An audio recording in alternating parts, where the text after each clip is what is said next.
Akenshi abantu benshi babaho babona ibintu rwose bibagoye, bakabona ibintu bibabereye umutwaro, bibabereye umuzigo ndetse bakumva rwose bibabangamiye, ariko burya ntibatekereze ko ibyo bintu bidashobora guhinduka ahanini. Ntuzategereze ko guverinoma yawe ishobora guhinduka, ku isi ishobora guhinduka cyangwa ibindi bintu bishobora guhinduka kubera ko wowe utabishaka cyangwa ubona bikubangamiye.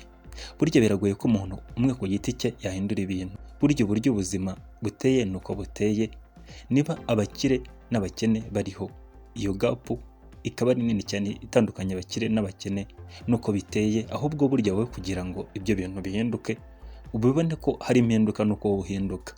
Muri kiganiro turakubwira ibintu bitatu by'ingenzi ugomba guhindura, kandi ibyo bintu bikaba byagufasha kugera ku ntsinzi no kubona ikintu cyose mu buzima wowe wifuza, bwaba ubukungu se, bwaba umudendezo, byaba amahoro, byaba n'ikindi kintu cyose mu buzima umuntu yakwifuza. Muri kiganiro kandi turasesengura tukubwire ibintu byavuzwe n'abahanga batandukanye, cyane cyane nk'umuhanga witwa Jim Rohn, cyane wamenyekanye mu kwigisha ibyo bita ivugurura mubiri no kurenga imitekerereze ya muntu usanzwe. Uyu muhanga yanditse ibitabo bitandukanye ndetse atanga n'amasemina, ibyo bita amasemina cyangwa inyigisho zitandukanye ku bantu, kandi baje kubahindurira ubuzima bwabo. Ndakwibutsa ko uri kuri Kanguka Official wakora subscribe ndetse ugakanda kuri notification kugira ngo ibiganiro byacu uzajye ubibona mu ba mbere. Ikintu cya mbere burya ugomba guhindura niba wifuza kugera ku ntsinzi ndetse no guhora utsinda ni icyo bita personal development. Burya personal development ni ukuvuga ngo ni ugukura kwa muntu akarenga imitekerereze isanzwe, akaba umuntu mushya ndetse agatangira kubona ibintu byose mu buryo we abishaka, agatangira kwikontorora no gukontorora umubiri we ndetse n'ubwonko bwe, ibitekerezo bye akabiganisha mu bintu bimubyarira inyungu ndetse bimufitiye akamaro. Burya personal development no guhinduka no guhindura discipline ari byo myitwarire ya muntu, akayijyanisha n'uburyo bunogeye, mu buryo bunoze kandi bumugeza, bumuha amahirwe yo kugera kuri byinshi. Cyane cyane abantu benshi ntibasobanukiwe n'iki kintu, ugasanga abantu bafite imico ituma bagira ubuzima butari bwiza, bibasirwa n'uburwayi butandukanye. Ndaguha urugero, burya abantu twese tuzi ko kunywa itabi ryinshi niyo ryaba rikeya burya bigukongerera ibyago byo gufatwa na kanseri y'ibihaha. Kunywa inzoga nyinshi, kunywa urumogi n'ibindi biyobyabwenge by'ibiyayuramutwe tuzi ko bigutera indwara z'umutima, bikakongera ibyago byo gufatwa na hypertension ndetse no kuba warwara indwara zitandukanye cyane cyane zijyanye n'uburwayi bwo mu mutwe ndetse n'imitekerereze. Ariko abantu bararenga bakabikora kubera iki? Kubera ya discipline yabaye nkeya cyangwa kubera imyitwarire yabo itanogeye, itanoze ku buryo babasha guhinduka. Burya ntugatekereze ko uburwayi, iyo ndwara y'umutima ishobora guhinduka kubera wowe ubishaka, ahubwo wowe niwe ugomba guhinduka ukirinda bwa burwayi, ukavuga uti njyewe mfite goal cyangwa intego yo kubaho neza no kugira ubuzima bwiza. Ngomba kubyuka mu gitondo nkakora siporo, agasiporo, nkanywa amazi menshi, nkirinda ibiyobyabwenge ndetse n'inzoga ndetse nkirinda n'itabi n'ibindi bintu byose mbwirwa n'abaganga ko ari bibi ku buzima. Burya rero niho hantu personal development ihera. Ntiwibwire ko ushobora gukira no gutera imbere mu gihe ufashe amafaranga nabi ukayasesagura mu bintu bidafite agaciro, ndetse ugasanga kuyakoresha kwawe nta purani bigira, nta gahunda, ahubwo ikije cyose uragura, ikije cyose ugatanga amafaranga, ugasanga urya ufite umuco mubi wo kurya amafaranga arenze ayo winjiza, ugahora mu madeni, ugahora mu bibazo, ugasanga ukunda kubaho mu buryo burenze ubushobozi ufite, ushaka kubaho mu buryo burenze k'agaciro ufite cyangwa uriho cyangwa ibyo winjiza. Ibyo rero nabyo ni imico ishobora gutuma utagera ku bukungu. Ndetse ugasanga burya umunyeshuri kugira ngo atsinde nuko abasha kwiga, agafata umwanya munini agasoma ibyo mwarimu yamubwiye, akabisesengura ndetse rwose akaba ashobora no kurara ijoro abyiga. Ariko se niba utiga ukicara ku ntebe gusa, umwarimu yakwinjira ukaburangaye urimo gusakuza, uribwira ko iryo somo ushobora kuritsinda? Kugira ngo ibintu bihinduke nuko wowe uhinduka, ukabaho ubuzima bugufavoriza kugera kuri ya ntsinzi cyangwa kuri icyo kintu wifuza.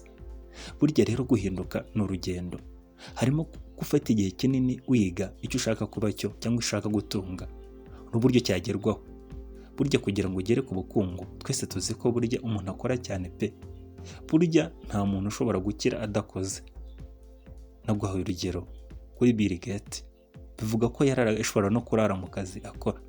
Buriya n'abantu bashinze icyo bita search engine ya Google, burya ngo bararaga amajoro buzamo biriya bintu dusacinga tukabona rwose nta ma weekend bagira, ariko burya umusaruro baje kuwubona, ubu ni abaherwe babarirwa mu miliyardi y'amadolari. Ikintu cya mbere rero ugomba guhindura cyangwa gukora kugira ngo ugere ku ntsinzi no kugira intego mu bintu byose ugira. Ukagira intego zijyanye n'ubukungu n'iterambere ryawe, ukagira intego zijyanye no gukura mu bwenge no kuvugura imitekerereze yawe, ukagira intego zo kugira ubuzima bwiza. Ukavuga uti mu gihe kingana gutya ndifuza kuba nageze kuri ibi, nzakora iki kugira ngo mbigereho, nzavugurura iki mu buzima bwanjye kugira ngo mbigereho, nzigomwa iki. Burya mu buzima byose ni ukwigomwa, kandi burya kugira intego biguha rwose ishusho y'aho wifuza kugana n'icyo ushoboye gukora ndetse n'ibyo wakora. Iyo ufite intego ntureba ku ruhande, ahubwo ya ntego yawe imeze nk'indorerwamo uhora wirebamo, ndetse ikakwibutsa ko ufite icyo wapanze cyangwa wifuza kugeraho mu buzima. Kandi burya ubuzima bufite intego nicyo kintu cy'ingenzi ubasha kubaho, ndetse ukagira n'igisobanuro cy'ubwo buzima. Reka nkubwire ntiburya iyo bavuze imihigo turahiga tukayigeraho, cyangwa igihugu kigahiga, akarere kagahiga, umurenge ugahiga, ya mihigo ikageraho. Burya imihigo ushobora kuba intego, burya nawegeranya n'intego za muntu. Burya ku giti cya muntu imihigo icyo yifuza kugeraho bituma umuntu agiharanira rwose.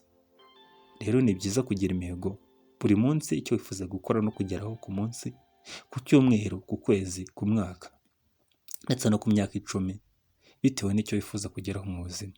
Ntukabeho rero ubaho gutyo gusa, nta ntego, nta muhigo ufite wifuza kugeraho. Yewe ni waba uri umwana, waba uri umuntu mukuru, waba uri n'umusaza, burya umuntu wese agomba kugira umuhigo yifuza kugeraho, icyo agomba gukora n'icyo agomba kugena.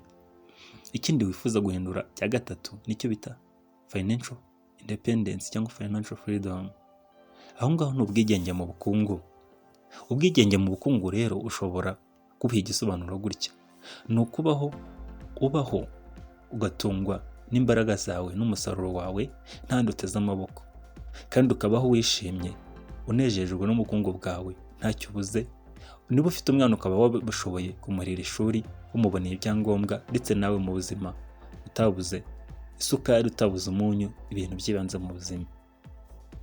Financial freedom rero burya nabwo kuyigeraho ni ukugira discipline igufasha, ikurinda gusesagura.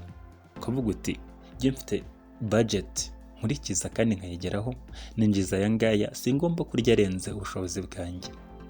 Icyo kintu rero ukagenda uzigama ku buryo ubasha kwigenga mu bukungu, utabayeho ariko wafashe ideni kugira ngo urye neza, ariko utagize gutya kugira ngo urere umwana ishuri, ahubwo ukabaho rwose wisanzura mu bukungu. Iyo rero ufite freedom mu bukungu, bigutera umunezero, bikagutera ibyishimo, ndetse ukabaho nta kintu kikubangamiye, wumva ubuzima butakugoye kandi butakubereye umuzigo. Financial freedom rero ushobora kwigeraho gutya, cyane cyane wifashishije igitabo bita The Richest Man in Babylon, cyanditswe na George Clason. Ni igitabo cya kera ariko kirimo uburyo wakurikiza kugira ngo ugere ku bwigenge mu bukungu. Yaravuze ati ntugomba kurya 70, urenze 70 by'ibyo winjiza. Burya niba ufite umushahara runaka ndetse n'ikindi kintu cyose winjiza runaka, ntukarye ngo urenze 70. Hanyuma 30 asigaye ushobora gukuramo 10 ukarishora mu bintu bigufatiye inyungu, bikubyarira inyungu, wenda irindi 10 ukarizigama mu gihe cy'igihe kirekire, irindi 10 ukaba warifashisha abantu. Hanyuma rero ntugafata utuntu winjiza twose ngo uturye 100%, buryo uri mu ikosa. Hari n'abaturya rega 110%. Ubwo ngubwo bivuze ko yagize 10% by'ideni, yafashe ahandi hantu kugira ngo ukwezi kurangire. Nanone yaravuze ati muri iyo nama iri mu gitabo The Richest Man in Babylon birimo bavuga ko burya kugira ngo nabwo ugire no kugenzura ibyo utakaza cyangwa ibyo usohora, amafaranga ukoresha ukayakoramo ukayagenzura, ukareba ko utarimo gukabya gusesagura, ugakoresha ibintu by'ibanze gusa, ukiga kuzigama, ukabigira umuco rwose uhoraho kandi ukabigira intego mu buzima bwawe. Ikindi cya gatatu ni uguhora ushaka amahirwe y'ahantu washora imari. Ahantu rwose ubonye akantu k'akenge gato washoramo imari, hakoreshe neza uhashora imari. Ahantu ubu ngubu ku bantu benshi ni hakeya rwose, ariko niba uhabonye ntukahapfusha ubusa ngo wirize umunsi wose utekereza kandi uhabona ufite uburyo utashoye imari. Reka nkubwire nti ukore subscribe